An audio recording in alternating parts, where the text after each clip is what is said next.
What is up, Sports Geeks? It's your host, Josh, here back with another episode, joined by Alec, as always, for more fantasy football content. Today, we have our favorite fits in Fantasy Football Friday. A lot of Fs there going around. So we have 6 guys here that are rookies coming into the league, and we're going to choose our favorite fits. So one of them, he's not on here, or this fit isn't on here, but like Genty to the Cowboys, right? So that would be it. We'd say we love it for this reason. So it just kind of has a little bit of background information. We're talking about fits, player with the team, and then we like their fantasy value with that team. So that's all I got for it. Real quick, make sure to hit that subscribe button. It's free, it's easy, and helps the channel out a lot. Lets us know you guys like this weekly fantasy football content in February, the week before the Super Bowl. So other than that, Alec, we'll turn it over to you for your first fantasy football fit here.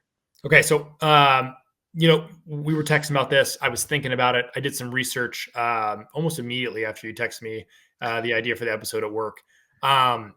I think Caleb Johnson to the Broncos would be interesting.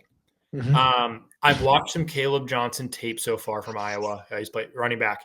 I didn't realize this. The Iowa offensive line was unfreaking believable this past year. I mean, these holes that he was running through were great. His vision is still really good. Mm-hmm. His burst, he has breakaway speed. He actually had a higher breakaway percentage than Genty had. Genty had this last year. Now I get it. Genty had like 400 carries, so obviously the percentage would be lower. But I think Caleb Johnson in a system with Sean Payton would be really good because the scheme's great. Caleb Johnson has really good vision. Even if he doesn't perform at the level he did at Iowa because of their great O-line and the advantage they had over other teams, I think he could still be really good in a Sean Payton offense. Yeah, no, I mean, I'm right there with you. I also think that realistically, he has great receiving ability too. I think Omarion Hampton is one that we don't mention today. He's not a part of our 6. I think Omarion Hampton to the Broncos is very similar for both of us, right? Probably even more because of the receiving upsides a little bit more than Caleb Johnson. Caleb Johnson still has receiving upside, and I love he's got that balance, right? I mean, they drafted Audric Estime, right? Because they love that power. Caleb Johnson offers you not the same power Estime offers you, but good power with a spectacular burst too. So I love what you're saying. I also love what you're saying about the vision. The vision is one that I think is very underrated. He has very good vision. So I like that a lot there too. I'm going to go with, I have 3 here. I'm going to go with the easy one here. I'm going to go Colson Loveland to the Chargers. This is one that if you guys watched the mock draft that dropped this past Monday or Tuesday, this is an easy one. I said in there, I took Colson Loveland to the Chargers, and I said I'm just not going to overthink it. I think in this situation, if he's available for the Chargers, it's very likely that they take him. And in the offense that he's going into, with the weapons that they have, Ladd McConkey's going to get his. He's, it's crazy calling like a 5'9" guy that looks like him in the NFL an alpha. He is the alpha for commanding targets. In that offense. But there's no second option, right? I'm not going to say Quentin Johnston's a consistent second option because he's got the hands like he just got out of the movie theater eating popcorn. And Will Dissly certainly doesn't. He has those same hands. We talk about that playoff drop, but I think Colson Loveland reuniting with his coach in Harbaugh, he knows how to use him. I mean, think about Loveland last year and how good he was with JJ McCarthy. I'm not looking at this year's production because they had I would say you at quarterback, you and I at quarterback. You might actually have been. I think I have to say just me at quarterback out there. So we have the collegiate quarterback with us here today. But no, realistically, I love Colston Loveland to the Chargers. I think he's a guy that could be in that 8 to 10 targets, catches a game easily because of just the talent at quarterback, and he's reunited with his old coach. So I love, no pun intended, Loveland to the Chargers. Yeah, no, I like it too. I have a hard time rooting for Michigan players, and that's just my deep bias that I have. But I'm sure you kind of do too a little bit. Yeah. Michigan State. I'm an Ohio State fan, but no, I think that is realistically a good fit. He can play in line. He can also catch. So it just makes sense from like a Harbaugh, like gritty perspective. It kind of just makes sense. So I'm going to go second. I'm going to go T-Mac here. Receiver from Arizona, Tedoroa McMillan, to the Panthers. So Bryce Young really took a step. I mean, he got benched. They weren't sure. They were really non-committal of him being the franchise guy. I mean, week 6, week 5, week 6, somewhere in there. Yeah. For Andy Dalton. Andy Dalton gets in a car accident. Luckily, everybody's okay, but he like broke his thumb or he sprained his thumb pretty bad. Bryce Young comes back in and then starts balling. I think Bryce Young's going to end up being good in the NFL. He's probably not going to be, Joe Burrow, Josh Allen, Mahomes, Lamar, Hurts. But I think he Goff, could be a yeah. solid starter. Goff, yeah. Yeah. I had to. No, or Jay Dan, the 8 Yeah, quarterbacks are actually good. No, I know yeah, you're saying. I get what you're saying. I was just throwing him in there out of I know, pure, I know. just to joke around, I know. I could see Bryce Young being like a Brock Purdy, and that's a really good NFL quarterback. Yes, yeah. But T-Mac can be their alpha. They don't really have an alpha. Like Jalen Coker, his PFF numbers were fantastic. And everybody else who has had that kind of PFF numbers the rookie year pops off. He's undrafted from Holy Cross. Xavier Legette didn't kind of pop off like we maybe thought he was going to in his rookie year. T-Mac could come in and be their alpha immediately. I mean, 25+% target share for sure. He could kind of probably have like a Brian Thomas-esque year if they use him correctly. Well, and I was going to think like Malik Neighbors type of just raw usage, right? Yeah. Like think of Malik Neighbors, but he has a quarterback that's talented, right? I'm not going to say he's fulfilled his potential yet, right? In Bryce Young, but Bryce Young has the ability to extend plays and throw the ball down the field. That's perfect for a guy that's 6'5" and over 200 pounds. That's like, I don't want to say the second coming of Megatron, but like is similar build in the similar that can play at a similar style. You know what I mean? Of a great jump ball guy. And I think that when you have somebody that's that talented at getting the ball out of the air and you're going into an offense where you're going to get 10, 12 targets a game, right? Because this isn't a defense that's going to keep the other offense from scoring. So you're going to be playing catch up in a lot of games. T-Mac getting 10 to 12 targets a game. I mean, he fantasy wise could be in a redraft, a wide receiver 2, easy. So I love the fit of T-Mac to the Patriots there. I'm going to go with a second tight end here, and it's probably not the tight end you're expecting here. So I'm going to go Mason Taylor to the Chiefs. And this is one that we also mocked as we got a little bit crazy at the end of the first round in this past mock draft. But I'm going to take Mason Taylor to the Chiefs because I think there's a possibility. I'm going to put a little asterisk next to this. If Travis Kelce retires, I love this fit. There's been a little bit of rumors around it. I do think if you three-peat here, there's a chance that he retires. Who knows, right?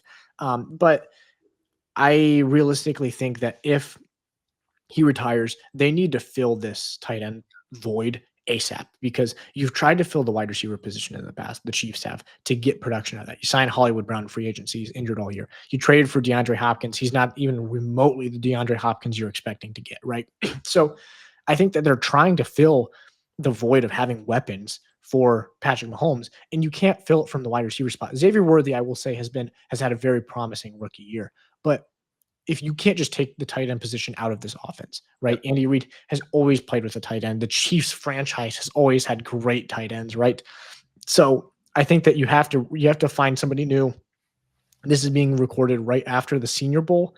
Mason Taylor had a spectacular Senior Bowl coming out of LSU. He's got a lot of hype around him right now, so I'm going to kind of hop onto the hype train and say that if you put somebody like Mason Taylor with Patrick Mahomes, man, dude, Patrick Mahomes, I think that he's going to have some real potential here. Yeah, no, I like that. I wonder if they'd have to take him in the first. Yeah. Wonder if it could be the second. Steam could be still picking up. Yep. Really will just depend. I'm thinking if he had that good of a Senior Bowl and he runs well, there's just no way he's going to be there at pick 63 or 64. You're right. But we'll see. I mean, we'll see. So my last pick here, it's going to be Genty. It's not going to be to the Cowboys. It's kind of like the chalk pick that you see a lot, lately, but it's going to be him to the Bears. And I really think that this could be an unbelievable situation for him. Ben Johnson goes to the Bears. As we saw as luckily you've seen over the last, 2.5 years when you guys got hot at the end of the year before. Right. The Demont and the Gibbs thing is just, it's kind of it was a cheat code. Yeah. They have Swift there still, but Ben Johnson likes to run the football. And in order to get Caleb back on track, they're going to actually need a real running game and not the faux running game they had last year. So I really like Genty to the Bears. I know they need offensive line help, but this is just in my head. I just can't get out of my head. This really helps Genty, and it really helps out Caleb Williams at the same time. Yeah.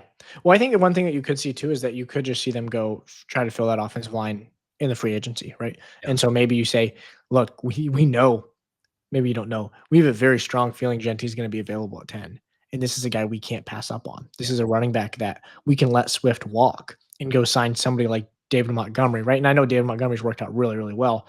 You can go sign somebody that to be your just power dude, set the tone and close the game guy. And Genty can be your also help set the tone and beat you for 75 here, beat you for 60 here.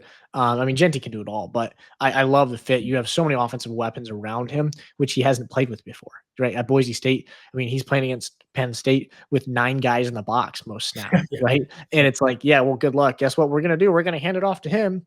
And you're playing against, several, 5 stars, right? A guy like Abdul Carter, who's in one of those 9, and you have to try to maneuver through them. And he still ran for what, 100-ish yards, right? So, like, I love Genty, and I think that the situation is could be really, really, really good for him there. So sixth and final player here. I'm gonna go with a wide receiver now. I know I went tight end, tight end. I'm not going to go Tyler Warren here to complete the tight end trio.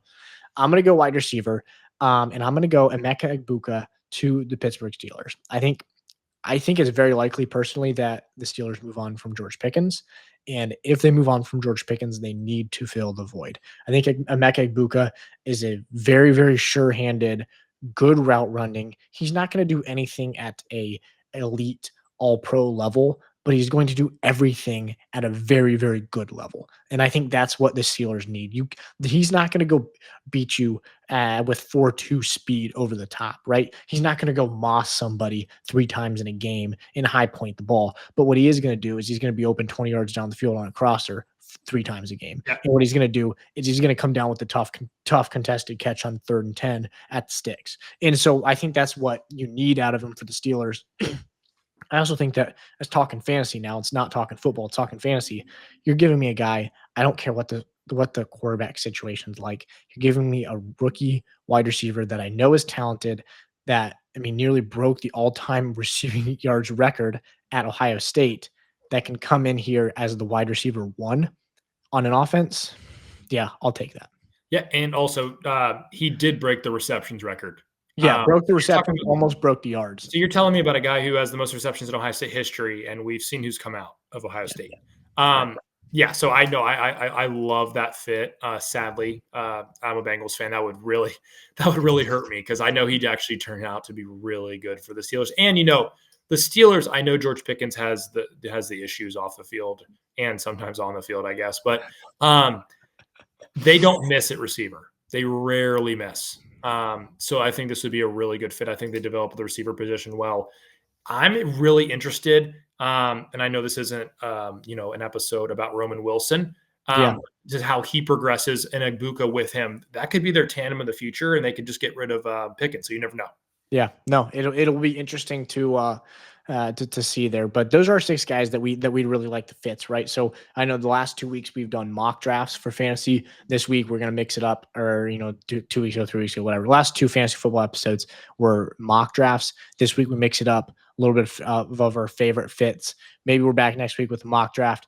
Who knows? Still to be determined for that. But those are 6 guys that we love. Caleb Johnson with the Broncos, I think, is a great fit. T-Mac, Tyrone McMillan with the Panthers over there with Bryce Young. Ashton Genty to the Bears with Ben Johnson there. And then we have 2 tight ends, Mason Taylor going to the Chiefs, Colston Loveland reuniting with his old coach in John Harbaugh. And then we have the final one with Emeka Egbuka going over to the Steelers. So there's the 6 guys there. We'll be back with more fantasy football content every single week, pretty much every single week, maybe missing a week here or there. But other than that, though, this has been the Sports Geeks podcast. They play, we talk. Thanks for watching, guys. Peace.